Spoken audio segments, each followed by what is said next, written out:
another Quran study. This is a huge blessing that God has allowed us to be here, and we need to be thankful to God. Inshallah, we'll be reading Surah number 8, verse number 34. We And can't I see. we can't see you though. Sorry. I'm sorry.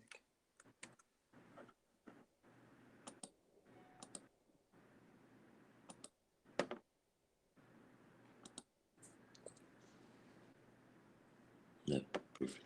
This works? Okay, thank Mhm. you. So, I seek refuge in God from Satan that rejected. In the name of God, most gracious, most merciful. Verse number 34. Have they not deserved God's retribution by repelling others from the sacred masjid, even though they are not the custodians thereof? The true custodians thereof are the righteous, the most, but are the righteous, but most of them do not know. Sorry, there's a jet flying outside. The contact prayers, salat, existed before the Quran. Verse number 35. Their contact prayers, salat at the shrine Kaaba, were no more than a mockery and a means of repelling the people by crowding them out. Therefore, suffer the retribution for your disbelief. The footnote explains for verse 35 is all religious practices in Islam came to us through Abraham. When the Quran was revealed, all rights in submission were already in existence, and that is in verse 21, Surah 21, verse 73, and Surah 22, verse 78. So here's God is describing the people, they were acting as a custodian of the sacred masjid, which is the Kaaba, where when we do salat, this is the direction we do it. Uh, so these people are, you know, you know, God is asking a question in a very amazing way that have they not already deserved the retribution by repelling? So this was more than enough for them to suffer the retribution. But He's so merciful that He's giving them more and more chances. And these people were repelling others from the sacred masjid, even though they are not the custodians. And God is saying that true custodians are those who are righteous. And we see the same phenomena happen right before our eyes. When the messenger came with the miracle of 19, and these were supposed to be the right custodians of the Mecca, of the sacred shrine. And imagine you are, he will go there and with the submitters, and they do the proper wudu, proper salat, and everything. They would have been kicked out right away. If they were to go, they have to hide.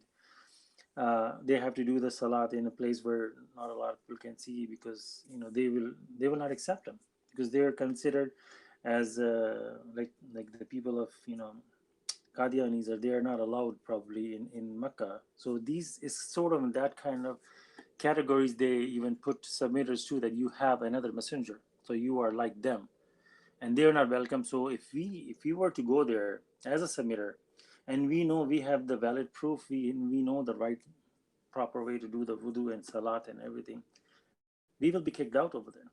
And they are not the right custodians of that.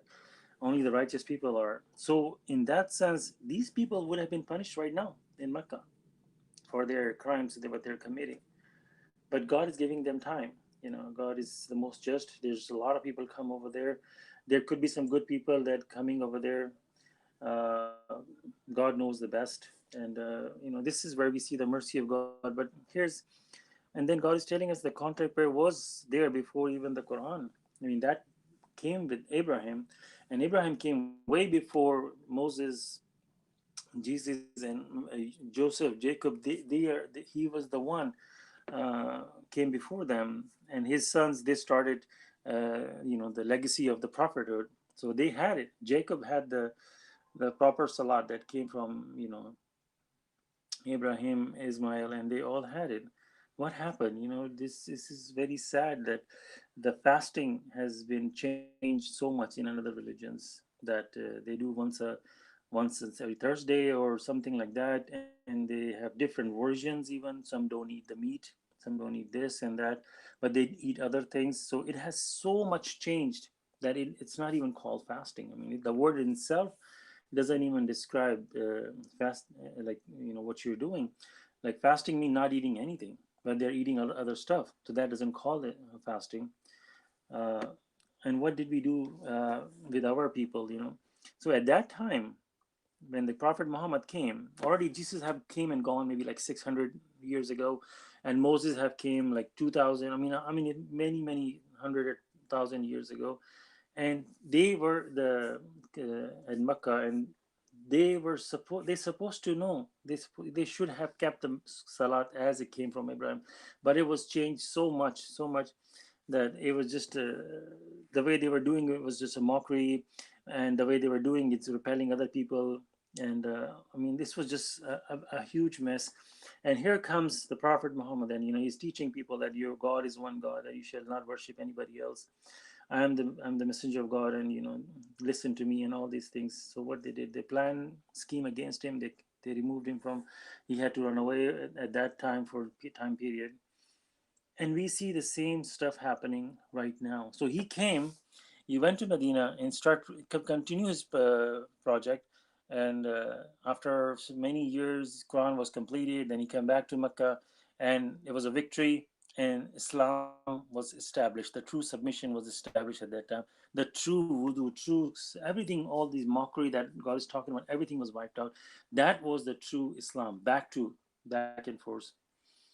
And then what happens? Slowly. Now we have wudu that has been so altered. It's not what God has decreed upon us. It has so many different versions between so many different sects. Everybody's doing differently. Nobody's doing according to the Quran. So if you don't even do the wudu properly, even though your salat is perfect, do you think your salat will be accepted? You don't have the wudu. Without the wudu, how are you going to do? So the beginning, the wudu is all broken. And then in salat, it's all changed. They have added so many units. Uh, I mean, even every time you go to this, when we used to go to the masjid, they make us do two extra rakats for the Prophet, that when he used to go to the mosque, he will do two extra. So if you go to the Fajr, you're going to do two in the beginning, then you're going to do Sunnah and two first. So altogether six. And God has decreed only two units, and they added four more into it. Not all masjids do that, but some do that. They do extra two every time you go to the masjid. So, and then they added names in the contact prayer, which is a very serious violation of the contact prayer, because when you come to your Lord, you come alone. When you are contacting God, God is saying, come alone, nobody else. But you have someone else you're mentioning, you're praising someone else in the salat. You're asking God, and you're asking many other names in the salat. So which is worse? I mean, you be the judge. These are people are mockery, doing mockery and all that stuff. But right now, people have voodoo is wrong. They have doing idol worship in the contact prayer. I mean, idol worship, people, if you do idol worship just outside the religion, that is one thing. But you brought idol worship into the very sacred act of worship, that where you contact with God. You have violated. I mean, just think about it. If somebody just build a temple and then start worshiping statues, that's just something very separate. You brought all this into the very sacred act of worship. You polluted that with names. I mean, do you think, is this better than, is it better than what they were doing? I mean, if I mean, to me, and personally, I mean, I think this is far worse. I mean, you do whatever you do on the outside the religion, it's one thing, but inside the religion, when you have all the proofs, you know, I mean, this is really. So we're seeing all this stuff happening right before our eyes, and so these people are repelling other people. So there, right now, what's going on is exactly the same thing, because they have made the salat so difficult that people, and they have made the religion so difficult. Every time you put your foot down, you say this dua, you walk this way, you look this way, you pick up the glass, you do this dua. I mean, they have made it so difficult. And the salat in itself has so many units, and every time you even do the salat, then there are so many different things, that how you put your feet, the feet has to be touching, how when you do sujood, where your hands supposed to be. I mean, none of that God has decreed. God has given us an open window. Go to sujood, you want to put your hand where, I mean, however, and they have added so many things that people just run away from religion just because of that. They don't. A lot of traditional even Muslims, they don't like these people with the beard because they say they are just, they don't like them basically. They're not. I mean, they themselves are not righteous. They don't do the contact prayer, but they don't like these people because they say that these people have made the contact prayer so difficult. They have made the religion so difficult. So that is in itself, it's like repelling. How do you understand now how Satan's works? I mean, how he repel people. They not even come. I mean, it would be even, which would be better, I don't even understand. I mean, you don't do the contact prayer, but if you do it wrong. I mean, I think that's would be even worse. Because you're not getting any plus points, but you're getting actually accumulating negative points. The person who's not doing the contact prayer, he's just getting his portion. So I mean, it's a huge mess if you really think about it. I mean, and people are just so stubborn. They don't want to listen. They don't want. I mean, they don't even talk about it. They just want to do whatever they're doing, whatever their ancestors have been doing. So the history, just as you read these verses, it's just amazing. And yesterday, we had a Juma prayer, and somebody started the sermon and just opened the Quran, and he said, "I didn't prepare," so he opened the Quran and he just started reading. And mashallah, we realized that Quran is so awesome. This is just a side note that if you read any other book, you need a reference where is we coming from or what is going on. The any story. I mean, Quran, you can open any page and you start, and the story starts from right there. You start picking up. It's not like you have to read from the beginning, except maybe the surah number Joseph 12, I think. Other than that, I mean, even that, the way it's designed is you just start reading and you will start catching up. What's going on. This is one of the, I think, amazing thing. uh, and so this is the footnote that I was talking about. All the religious duties have come from God. Before that, and then the verse number 36, uh, spending their money to fight God. Those who disbelieve spend their money to repel others from the way of God. They will spend it. Then it will turn into sorrow and remorse for them. Ultimately, they will be defeated, and all disbelievers will be summoned to hell. And the footnote for this verse is the idol worshipping leaders of corrupted Islam, Saudi Arabia, have allocated huge sums of money annually to fight God and his miracle. For example, the famous Lebanese publisher Darul Darul Imam Lel Malian, knowledge for the millions. That's the meaning of this institute. Published the Arabic version of the Miracle of the Quran in March 1983. The Saudis bought all the copies and destroyed them. So again, this happened in the past, and it probably happened way before that, and this happened right before our eyes. That those people, those people, God is saying, those who disbelieve, you know they're a group of disbelievers, but those who disbelieve spend their money to repel uh, others from the way of God. So these are not all the disbelievers, but part of the disbelievers. They spend their money. See, this is very important, that God is only talking about those who disbelieve, then all disbelievers. There's a difference between both of them, but the destination is exactly the same. So God is saying those who disbelieve spend their money to repel others from the way of God. They will spend it in their mind. They're thinking they're doing right. How Satan adorns their work in their eyes. So in their mind, they think this person, Rashad, is wrong person. So we're gonna burn all this. He's diverting people. In their mind, they're thinking. And then what happens? Can they just reflect upon their own life? On their own life, how much sorrow and remorse are they suffering? All they need to do is just come back and read this verse number 36, then maybe enlighten themselves that what they are doing is wrong.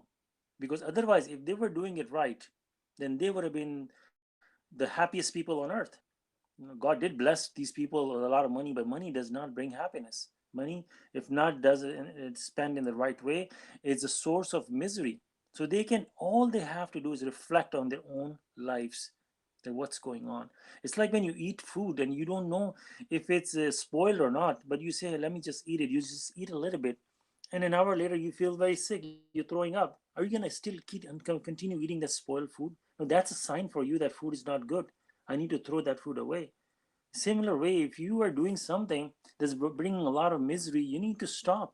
You need to see, backtrack, where the mistakes are happening. Am I going to continue to make mistakes, or am I going to change my life where I'm not suffering anymore? And these verses that God is putting here is for us to learn. This is not even the story of Prophet Muhammad and their lives. It's continued basis. Quran will be there until the day of judgment, and it's for all the people that came after Prophet Muhammad, for everyone. So it applies to everybody. So they did all this crazy stuff, and all they had to do is just reflect. But God is saying ultimately they will be defeated, and a lot of new things are happening in the world right before our eyes. And God's system is so awesome that slowly things will change, and God knows best how it's going to happen.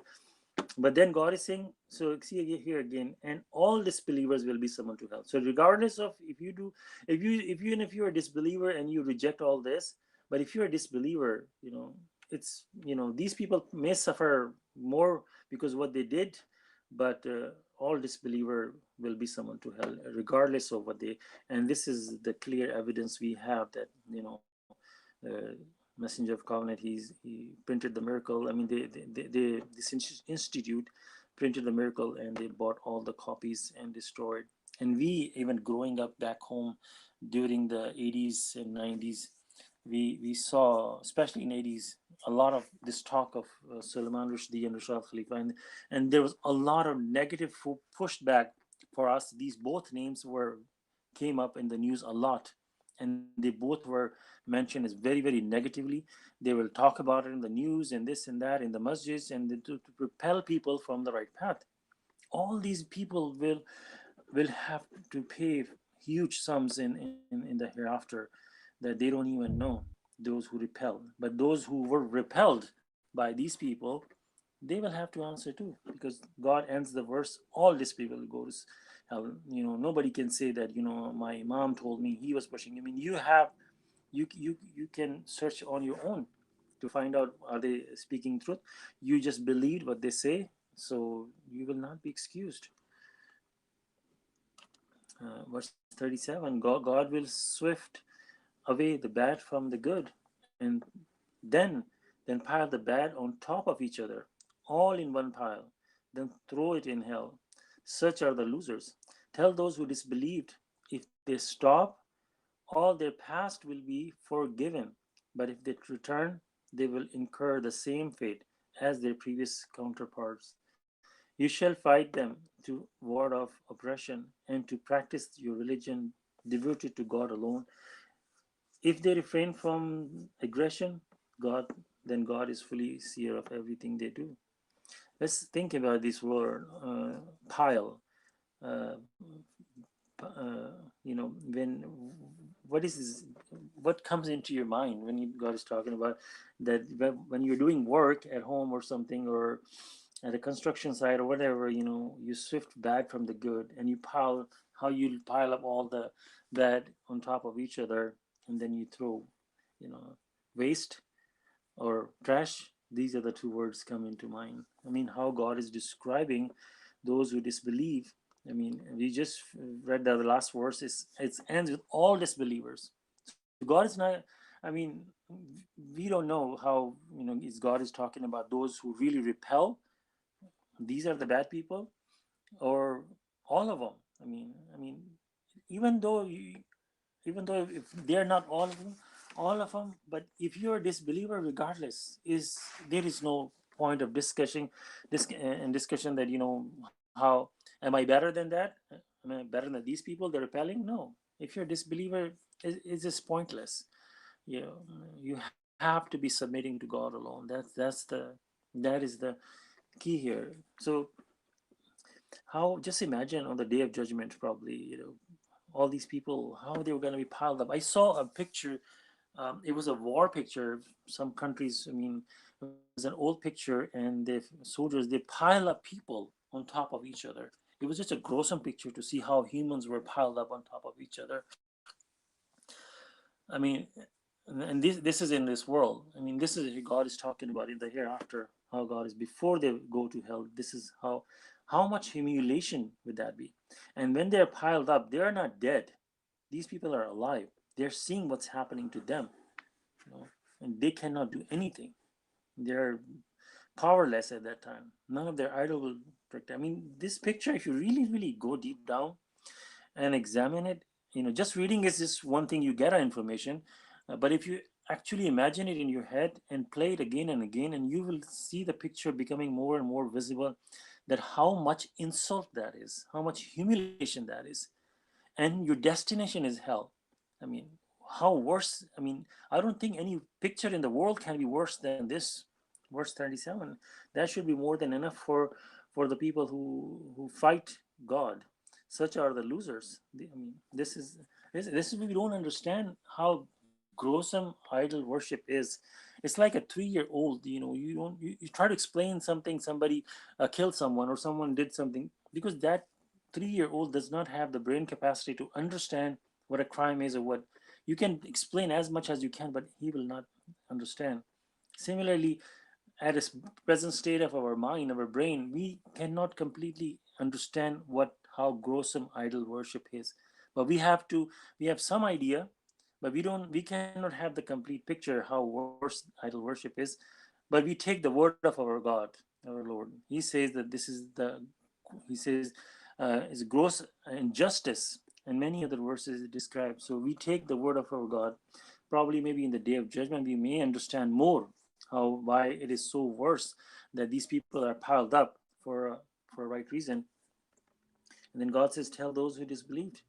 I mean, again, God is giving them chance over and over. The retribution would have come a long time ago, but God is giving them chance that stop. You know, I mean, his that's pretty sad. That and on top of that, God is saying, "I will forgive all your sins that you have done in the past."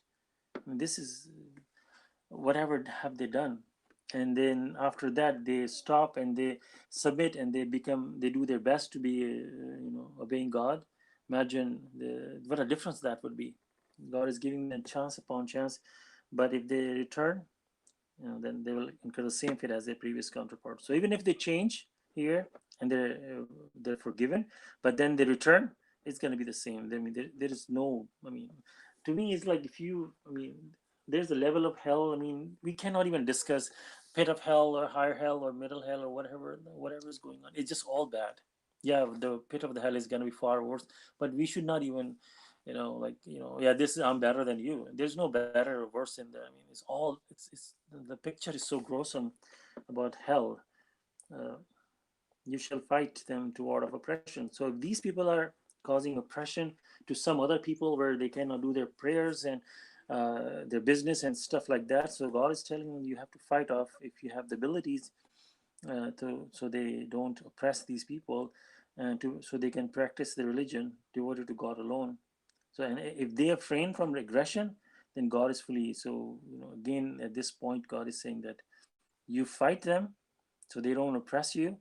And if they stop the aggression, God is fully seer of everything they do. So He knows if they are doing other schemes that they may stop for now and planning another scheme to just completely destroy you or something. God is watching all that. But it's the people that God is asking that you do your part. Yeah, you did your part. If you had the ability, I mean, right now, I mean, a lot of submitters, we don't have that ability. But if somebody's causing an oppression and you have the ability to fight, so you do your part and they stop. But if they make any scheme, God is on your side. God will protect us, inshallah. The nurse works. If they turn away, then you should know that God is your Lord and Master, the best Lord and Master, the best supporter. You should know that if you gain any spoils in war, 1/5 shall go to God and the messenger to be given to the relatives, the orphans, the poor, and the traveling alien. You will do this if you believe in God. and in what we reveal to our servant on the day of the decision. God, sorry, the day the two armies clash, God is omnipotent. They turn away. So, I mean, again, same thing is repeated in a similar way. I mean, that if they turn away, you should know that God is your Lord and Master. That if they turn away, hold on 1 second, I'm sorry. So if they turn away, it's not what we did. I mean, if you fight the oppression, if you fight them, or did, and even though at any point we think that I was the one, and you start feeling proud that I stood up and I this and that, then that's become idol worship. So if they turn away, then you should know God is your Lord and Master. He was the one actually did it. You just push the button. That's all. There is nothing that you should be proud of. You should praise God for getting these people off your back. So again, in a way, God is explaining to us, in the same surah, God is, I think, says that when you threw, God is the one, like God is the one doing everything. So He's your master. You should know that if you this surah starts off with, in the beginning, that the spoils of war belong to God and the messenger. But here, God is describing further that 1/5 shall go to God. So it's like, 1/5. I mean, if like, for example, if you get five swords, so one sword will go to the messenger and God, and the four of the other swords will be probably distributed among the all the people, I guess, or to be used in the future war or something. But how imagine it is that only 1/5 of the war spoils will go to the messenger and God, and that even further to be given to the relatives, orphans, and the poor. How generosity here is! God could have taken half of it and let those people who fought the war just take the half of it, but God is giving them. It appears to be that more of it, uh, you know, out of like 1/5 go to, and out of the rest is like four left, and they all go to all these people. I mean, this is just amazing how just very small amount God is asking here, and that is going to go to charity anyway, to the poor and traveling alien, whether that would be money, gold, or whatever it was. Still, a lot of the giving is to the people. I mean, imagine the zakat that we give. How merciful God is that. I mean, God knows that we are very stingy with the money, and God start off with your father and your mother. That give them first.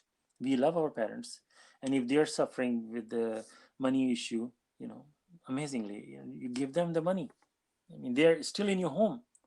I mean, it should not. I mean, technically, if you think about it, the zakat should have gone to just the poor, the parents, and your relatives should be your responsibility. But the most gracious has gone to that far that give the zakat to start with their parents. If they're well off, go your brother, sister, your other relatives. They are well off, then you go to the second, third step. I mean, how amazing that is. That the money still would be circulating most of it in your own family, you're not even going outside. So just amazing. And uh, and you will do this if you believe in God. If you really believe in God, then you follow these rules, and in what we reveal to our servants on the day of decision. That is when the two armies were clashed. They fought the war. uh, there's some more, I think, is going to come in the next verses about the war. God controls everything and plans for the believers.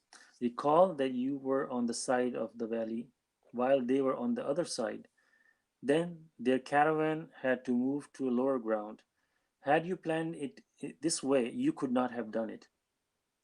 But God was to carry out a predetermined matter whereby those destined to be annihilated were annihilated, and for an obvious reason, and those destined to be saved were saved for an obvious reason. God is here omniscient. See how God controls the mind of the disbelievers in a way that he's controlling everything, the plans for and plans for the believers. So these people were like, there's a valley maybe in the middle of the mountain or something like that. So they were believers on the other side and the disbelievers for the other side. So God created a situation where they had to go in the lower ground. So we know that in the war, I mean, nowadays the war is very different, but in old times, if you are on a higher ground, you have advantage. People down there, you can throw arrows on them. You have much more, and they are more in a vulnerable position. The people on the lower ground. So God created a situation where they had to move. Probably they don't want to move. There could be any reason. I mean, God can just do anything. You get sick, you get start throwing up, or whatever unknown reason. Even at that point, those people, they could have pondered on things happening to them, then why they had to move to the lower ground, why they end up losing the battle. All these things for them to just ponder upon what's going on. Similarly, us in our life, daily life, things are happening non-stop. We need to always be alert and awake and looking around and seeing that, am I really obeying God? Things are happening to me. Am I suffering with something? What's wrong? I mean, there's things will happen to you. Then you are like, I mean, there would be a reason. You may have missed the zakat, and then you will be hit with, like, suppose your back start hurting for no reason, and then you think about, oh my God, I missed the zakat, and things like that will happen. It's just a small example. So they were on the lower ground, and God saying, if you would have to plan it, you could never do it. Like if you were to push them in the lower ground or something, you can never do it. But God, is controlling everything, and it was for the benefits of the believers, uh, and it was a plan that God wants to carry out for predetermined matter, whereby those who destined to be annihilated were annihilated. So that plan that God did, moving them in the lower ground, was for predetermined matter, where He's going to annihilate those who were annihilated for an obvious reason. See, in the previous verses, we were talking about the war. God says, I will help you with 1,000 angels. God tells the prophet, 1,000 angels. For Lot and his community, only 2 angels were needed to just destroy the whole. God could have sent 2 angels, and they would have come with prophet, and they would have destroyed their whole army. Why God choose 1,000? I was just thinking about it. Why 1,000? It appears to be, if 2 angels would have come, just think about it, and they start destroying the army, those people, the disbelievers, might think, oh, this person is very awesome, powerful, the prophet Muhammad. They would have come to religion based on the power. You understand? Because this person is very powerful, they would have submit right there. But that would be for wrong reason. We need to come to God based with open heart and understanding, not by force. So these 2 angels would be enough, but they would have submitted for wrong reason. So God sent 1,000 angels. They appeared probably, as from the story of Abraham, they probably look like human being. So these disbelievers thought that, oh, they are 1,000, or we are more than that. Some reference we get from the history that they were 313 or something like that, and the disbelievers were in thousands. So when they fought, so so so they understand. So they don't come to submission for wrong reason. That's something one comes into mind. But God knows why. This is just a thought, that why how God is planning everything. So people will ponder and think about it, because more and more verses are coming in the same way, where God wants a disbeliever to ponder and think for themselves, not just by force or anything like that. And then God saying this was for obvious reason. God wanted to annihilate those were supposed to be annihilated for obvious reason, and to save those for obvious reason. And God is here. So these plans were for very, very specific reason, and as we understand the reason somewhat. Verse 43: God made them appear in your dream. God made them appear in your dream, O Muhammad, fewer in numbers. Fewer in number. Had He made them appear more numbers, you would have failed, and you would have disputed among yourself. But God saved the situation. He is knower of your innermost thoughts. And when the time came and you faced them, He made them appear fewer in your eyes, and He made them appear fewer in their eyes as well. For God will to carry out a certain plan, all decisions are made by God. So again, same kind of understanding you will see here, inshallah, that first of all here, it's our, if Prophet Muhammad, probably they're getting ready for battle. the will is the very important thing. How strong your will is, to will to fight. And so in dream, God showed them in fewer numbers, so his prophets will become strong, and he probably laid the message to his all the believers, so that they're gonna be in the few numbers, so their moral and will was strong. In the same way, we see our life when you are nervous to do something, to go to like interview or something, how God comforts you. That if you really have believer, if you really submit to God, you will see the difference between your past life and the present life. That before you used to get nervous, you go to for interview, you go to do something, you go on the stage, you will get nervous. You talk to somebody higher than you will get nervous. But God gives you such a confidence that it's not anymore. You just talking to person. You have zero fear. I mean, you respect the person, but you have much more confidence. Similarly, God built confidence in them by a dream. I mean, God can do any way. God can just inspire you or show you something in dream, or in many other ways. So, so if that did not happen, they probably were, and if they were going to battle on their own, what would have happened? They were already thinking, they're scared. They're a lot more in higher numbers. I don't know if I'm right. They were like in much more, like 5,000 or even a lot more, and they were in horses and they were well trained. I mean, they were the it was very off balance. So they were already feeling very scared, and they would not have won the war had God was not on their side. But God saved the situation. He's the knower of innermost thoughts. So everywhere you turn in the Quran, everywhere you look in the Quran, what do you see? You see that if you submit to God and you do exactly what God is telling you, you are among these people, just like these people. You're no difference. You're part of whatever's happening to them. You're gonna live this world like your heaven is right here.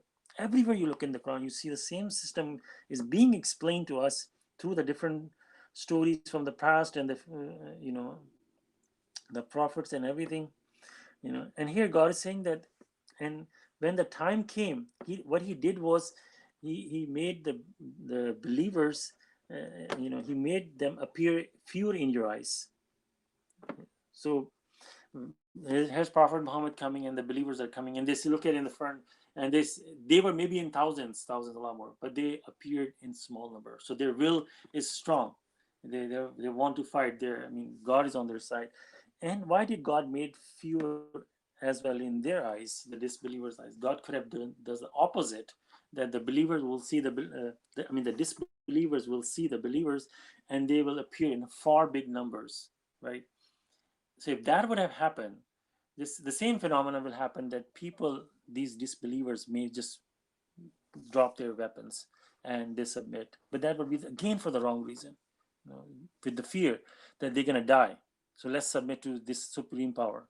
That is not the reason we come to religion. We come to religion with the understanding that God is our God, not by fear, not by force. So God, I could be wrong, but it appears to be that could be the reason, that they both were equal. And then when they fought, you know at that point, then they can see, if the believers won, then they can ponder upon that, oh my God, we were in equal numbers, that they won, so we need to really see if the message is right, something like that probably. In verse 45 is, O you who believe, when you encounter an army, you shall hold fast and commemorate God frequently, and that you may succeed. Again, these that my understanding in the previous verses. I mean, may God forgive me if I'm wrong, but these are just thoughts. In a trying to be in a positive way, not to say that, oh, this is what exactly is, in a way that God is so most gracious. He's trying his to give the disbelievers every I mean, every reason, that maybe think about it, maybe this is right, maybe this is right. That kind of phenomena comes to mind here. So, O you who believe, when you encounter an army, you shall hold fast and commemorate God frequently, that you may succeed. You shall obey God and his messenger, and do not dispute among yourselves, lest you fail and scatter your strength. You shall steadfastly persevere. God is with you, and God is with those who steadfastly persevere. I mean, again, this we are reading the story of Prophet Muhammad, but what we see, these are just like formula that completely applies to our life and everyday life. God is telling, "Oh, you who believe, if you're a believer, if you claim to be a believer, if you're really a believer, then when you encounter the army, you shall hold fast and commemorate God frequently. That you don't give up, and we read the verses, those who flee and run away, very harsh words are used for those people. But God is saying, when you encounter them, because you have to trust in God, that God is with us. If you did not have trust, if you see the army and you run away, that's mean you never trusted God. So obviously, when in the battlefield, you cannot have the full morale and will to fight.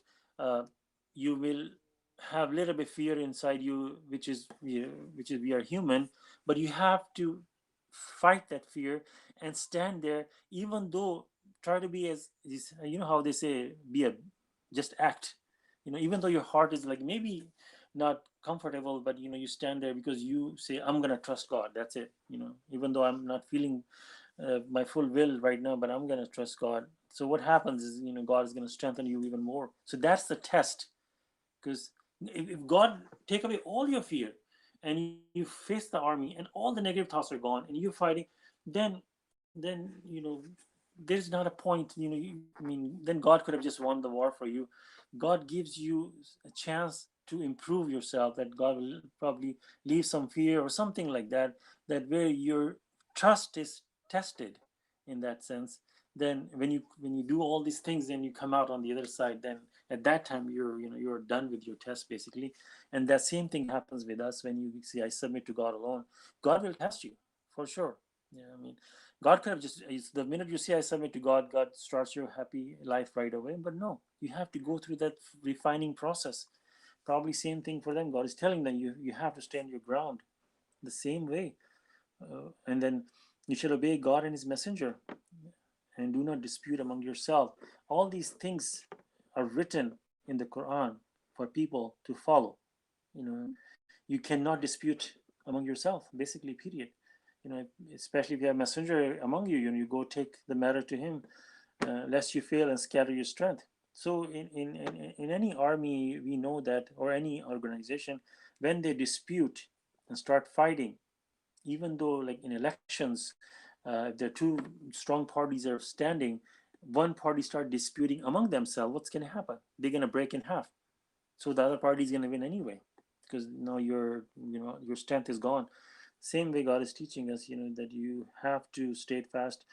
uh, the Quran is our message, and we should not scatter, so that your strength will be gone, and you just steadfastly persevere. All these things, if you really read it, it's just basically applies to ourselves. uh, and then verse 47, do not be like those who left their homes grangely, uh, only to show off, and in fact discourage others from following the path of God. God is fully aware of everything they do. Again, God is telling us, don't be like those people. When the time of war came, they were very hesitant to leave their home. They were scared. But those who, I mean, even though they left, it's just to show off. God knows our innermost thought. And why God is saying to discourage others from following the path of God. In fact, discouraged. So they were showing off. In my understanding, the time of war come, these people are, oh, are we gonna do this? They're just trying to show people, oh, we are on the side of Prophet, but inside they are not.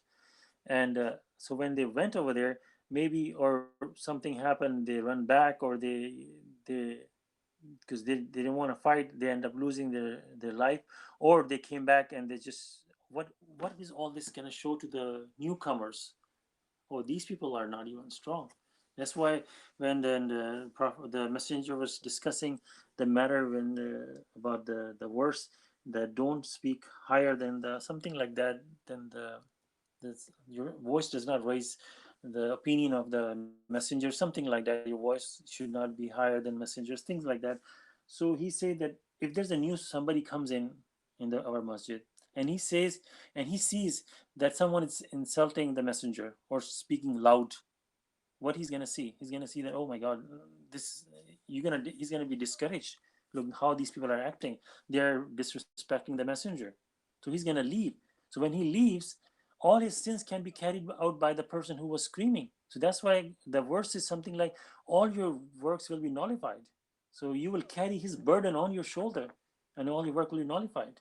So that is why these people, the way these are acting, in some kind of that sense, that they discourage others, and that is even worse. God is fully aware of everything they do. And I think I can read maybe this verse. Do we have time? Or I should stop here. I think we're being over 40 minutes.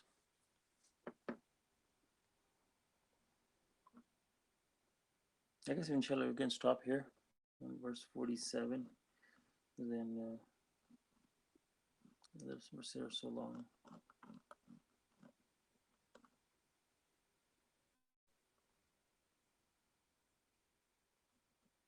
Inshallah, I can just read maybe these two verses, then I'll stop here at 40, 49. The devil sees God's invisible soldiers. The devil had adorned their works in their eyes and said, you cannot be defeated by any people today, and I will be fighting along with you. But as soon as the two armies faced each other, he turned back on his heel and fled, saying, I disown you. I see what you do not see. I'm afraid of God. God's retribution is awesome. The hypocrites and those who harbor doubt in their hearts said, these people are deceived by their religion. However, if one puts his trust in God, then God is almighty, most wise. So here's how the devil works. He whispers in our mind. He influences us continuously. That's why it is so important to read the verse Surah 23, 97 and 98 as much as we can. Like there's no limit to it, because every chance he gets, he's gonna whisper.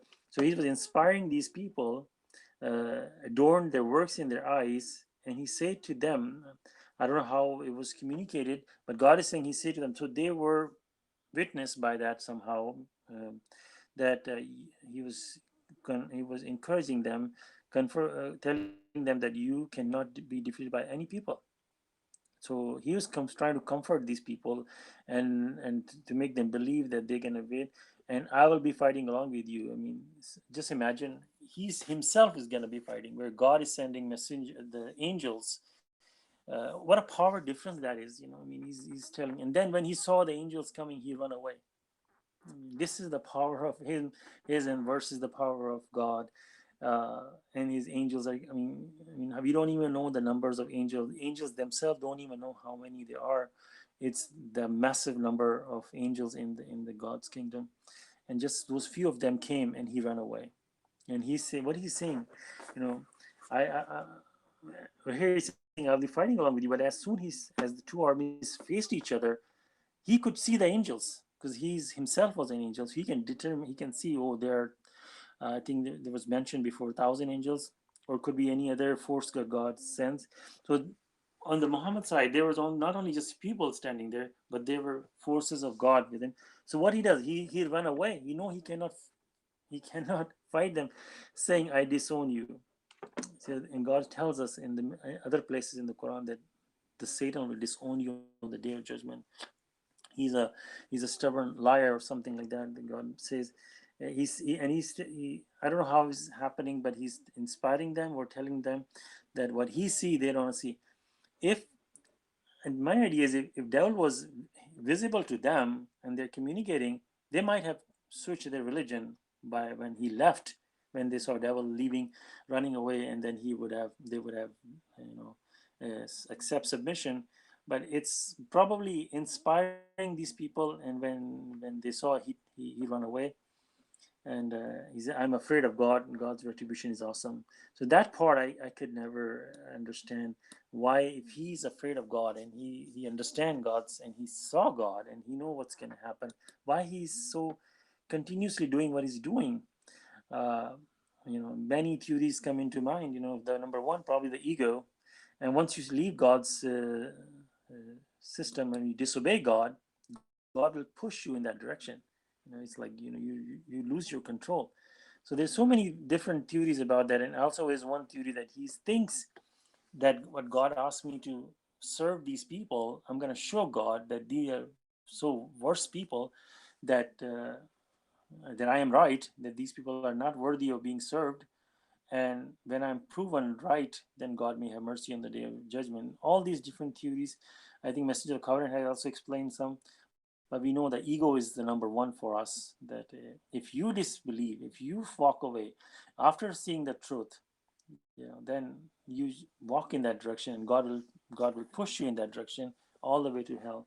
That's why it is so critical when you get God's message, even if you don't understand, even if you say no, there is a problem, you should go over and read the Quran and try to figure out, and be honest with what you see when you read.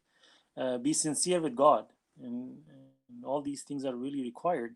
Otherwise, you become a wicked person, and God saying the hypocrite and those who harbor doubts in their heart. So people have doubts. In the Messenger of the Covenant said, "You will have doubts. You have to fight your doubts and wash them away." And these people, and what are they saying? These people are deceived by their religion, and we see the same thing happening to us. People call us the same name. We have been deceived. However, if one puts his trust in God, then Almighty God is most wise. So again and again, uh, people, when they put their full trust in God, they will see the result. They can record their previous life and play it in front of their self and see the difference once they come to God with open heart and trusted God, how their life was changed. It was not the same anymore. It's a huge difference. Surah 22 verse 15 is God's challenge to any human being. If they will see this is the truth, mashallah. So inshallah, stop here, verse 49, and if you have any comments and questions, inshallah, praise God.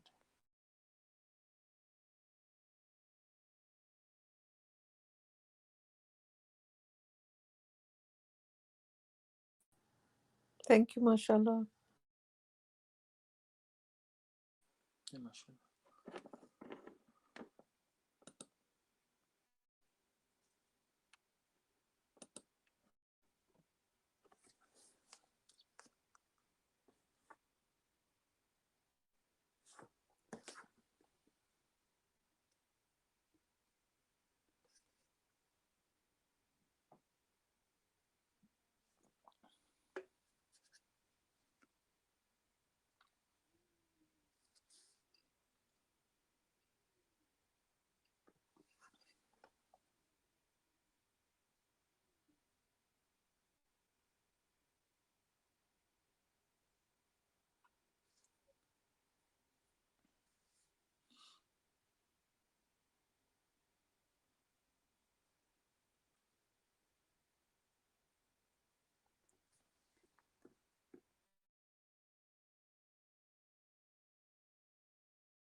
Assalamu alaikum.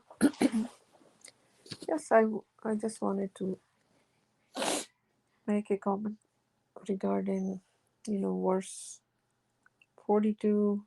God controls everything and plans for the believers. Auzubillahi minash shaitanir rajim. Recall that you were on this side of valley while they were on the other side. Then their caravan had to move to lower ground. Had you planned it this way, you could not have done it, but God was to carry out a predetermined matter. whereby those destined to be annihilated were annihilated for an obvious reason, and those destined to be saved were saved for an obvious reason. God is here, omniscient. And so on in these verses, like the next verse talks about, God made the enemies appear lesser in the eyes of believers and lesser believers in the eyes of enemy. So for believers was that so they don't get afraid and run away. And the army, the other army became more confident that, oh, look at them, they're just so small in numbers.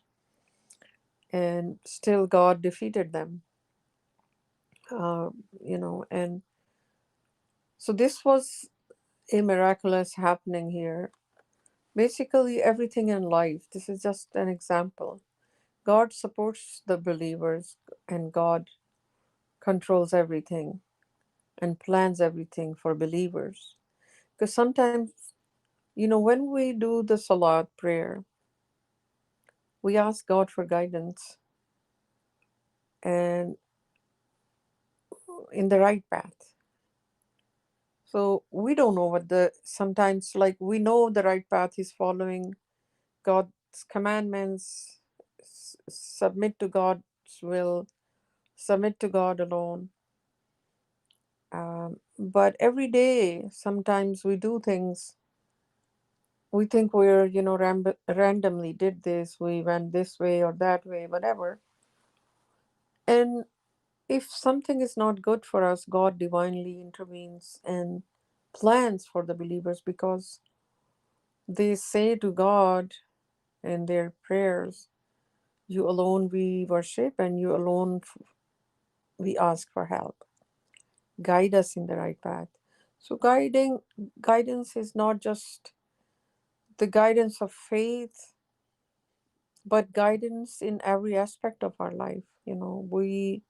We are guided by God to, for example, there are two jobs being offered to you. God will guide you to choose the one which is better for you, which is perfectly, suitable for your needs. And you will buy the house like that or a car or so God is running everything because believers are asking God to guide them and help them. So even little things we think we did it, it's God is the one who does it. So that is the main lesson to learn from here, that this army could not have defeated as being their own strength. As humans, we have no power to do anything, basically. So when God guides and God protects, He is he, believers are always in His protection and He will always take care of them. We must remember that. Thank you, and that's all.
Yeah, mashallah, yeah, God will support you in every way. is going on. And there was a submitter, that during this pandemic started. Um, Everybody was, worrying about how they're going to earn the money and this and that, and people were going crazy. This person was telling a story that how they God, how he have opened the doors for him, how he just right out through this problem without any problem. I mean, his company was almost shut down, but God arranged another job without him even doing anything. He was just sitting. He didn't even have to go apply or anything. God made arrangement for him, and now he's still working, and everything is fine. And not for a second he worried about what's going to happen with his bills or what's going to happen with the money and everything. He said, I mean, I cannot understand. I must feel like how 5-year-old living in their parents' home, they don't worry about anything. They just play, and they just are less. They have no stress. Whatever is going on, they don't even know the meaning of stress. A 5-year-old, they don't. They just whatever, parents will take care of him. Parents will take care of him. Something is broken, parents will. So he said, I was like a 5-year-old, and whatever's happening, I'm like, God will take care of it. God will take care of it, and things were being taken care of. And then when the things were being taken care of, then something will go wrong, and he will put his trust in God, and thing will turn around. And what was happening was his confidence in God was building as everything was happening more and more and more and more. He's become so used to that how you train animals. Like you put a bell, and then the the cat comes and ring the bell, and the food comes out. So the cat knows every time he's going to ring the bell, the food is going to come out. That kind of mentality God puts into his believers' mind, that they just don't worry about anything, whatever is going on. If there's a weather, tornado, thunderstorm, whatever is going on, they're just peacefully sitting there for some weird reason. Why? And mashallah, we know why is that.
Right, Salman is coming. He's uh, We could just talk about verse 34 and 35 that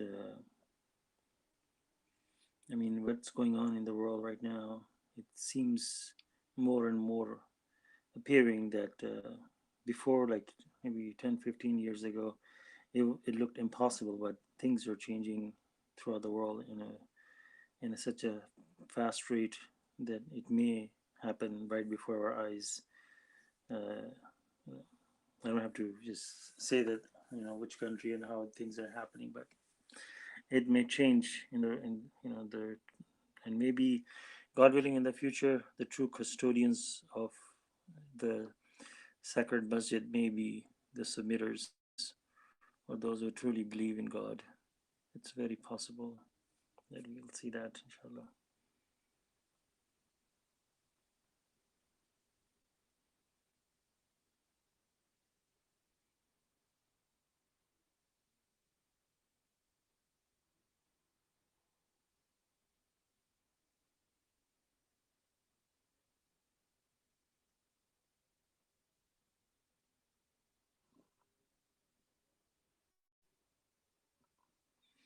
Let's also read these are very beautiful verses about the contact prayer is such a huge deal.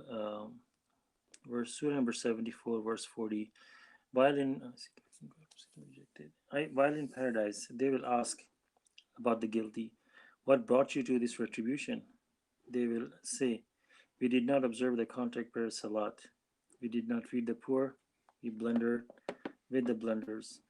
We disbelieved in the day of judgment until certainty came to us. Now, the intercession of the intercessors will never help them. Why are they so averse to this reminder, running like zebras who are fleeing from the lion?" I mean, this like a paragraph. God has described the whole picture of disbelievers. You know, what brought them into the hell. And these are the believers. They're talking to the disbelievers. And the first one they say is very first one, that we did not observe the contact prayer, the top of the list. It is so critical for our soul to grow 5 times a day, meeting with our Lord. Um, I'm not sure anything come any closer, to this magnitude of feeding our soul to this level, that contact prayer is so important that it's not even excused in any condition. Even in war, there's not a single verse says that you can skip the contact prayer. Only in the Surah 4, where God talks about that when you're threatened, life-threatening situation, then you can cut short your contact prayer. But there is no reason for any excuse. I mean, fasting you cannot do. You can feed the poor.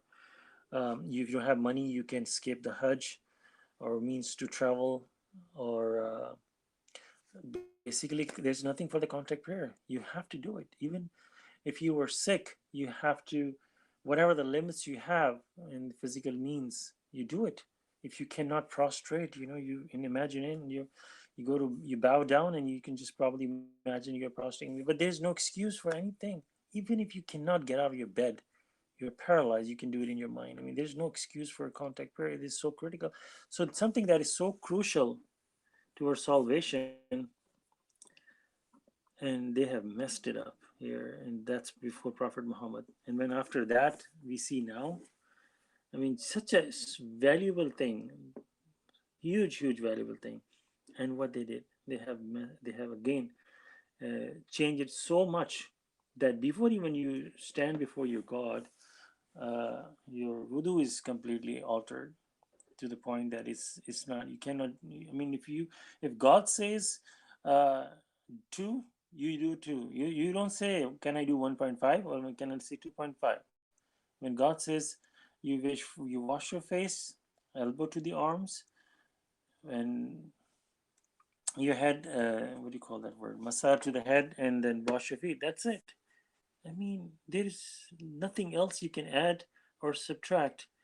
You want to wash your arm 2 times, 3 times, 4 times, however, when you feel it's comfortable. You can wash your left arm first, then the right arm. You can wash your left feet first. There's nothing of mention of that. Anything that you add into it, it's coming from another source. So our wudu is just completely mm, something else. So there's no point of even coming to God. Your wudu is not done. And then when you do salat, a lot of things have been added into it. The names of people, how you do it, and this and that. So they're barred from growing their soul to the day of judgment. Their soul will looks like a baby, like a mouse or something, compared to the believers, mashallah. Mashallah. I had a question, so someone had asked me this question earlier too, so I just wanted to hear other people's thoughts also. So, like, the question was about submission, when it talks about submission prevailing in God's promised victory. And the messenger of the covenant talked about how that will happen in the next 50 years or so. And, he said it with a lot of surety. And so the person asked me, like, how this would happen. Was it going to be like a global thing, or is it going to be just the U.S.? And I just wanted to hear, other people's perspectives on that.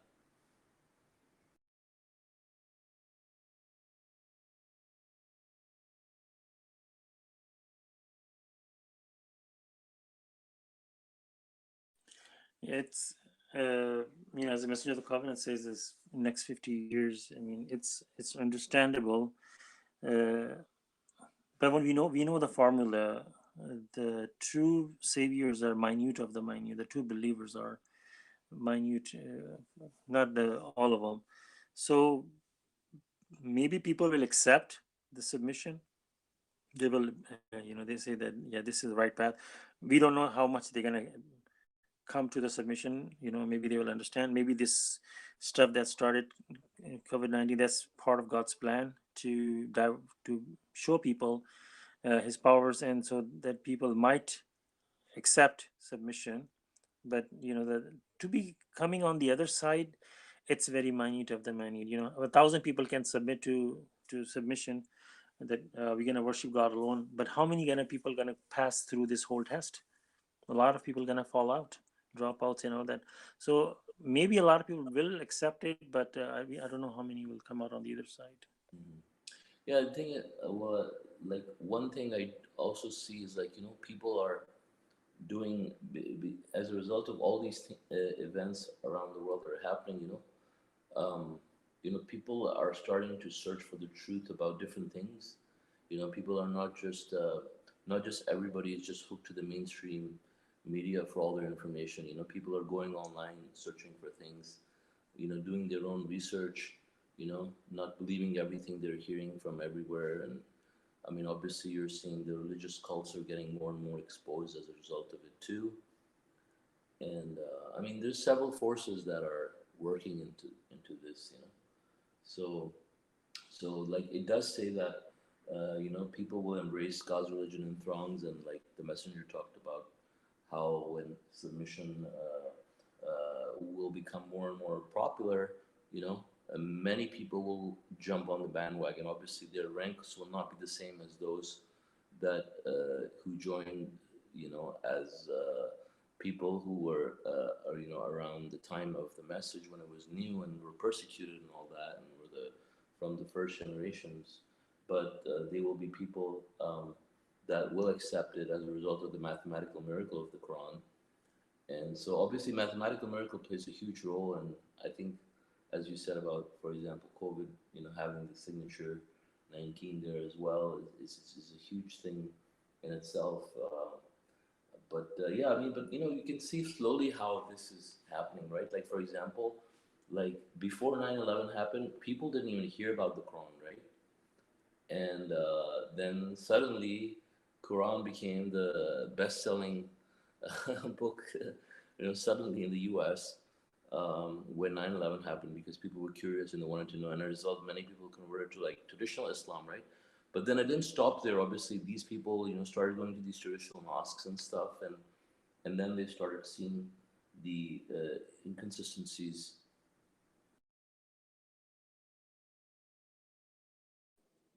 Do you also see that people will say that yeah, this is the right path, but they will not follow it. They said we've been following what we're following. Like sometimes you talk to some Muslim people, and they accept it. They said no, what you're saying is right, but you know what are we gonna do? We've been following this. So could that be also a case? People will accept it that yeah, this is the right path, but not follow it. Maybe.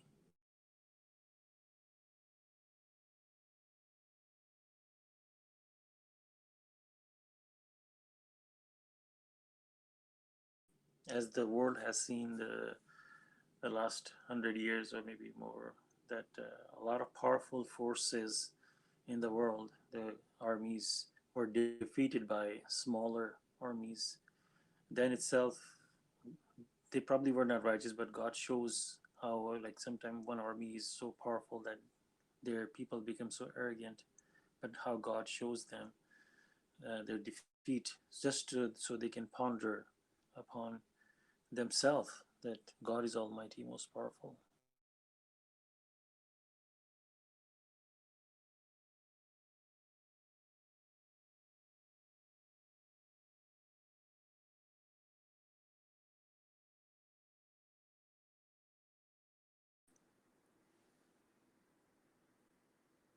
Okay, anybody else has any comments or questions?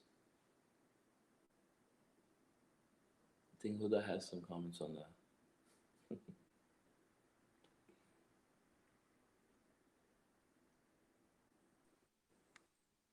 Huda can ask you, and then you can tell us the question.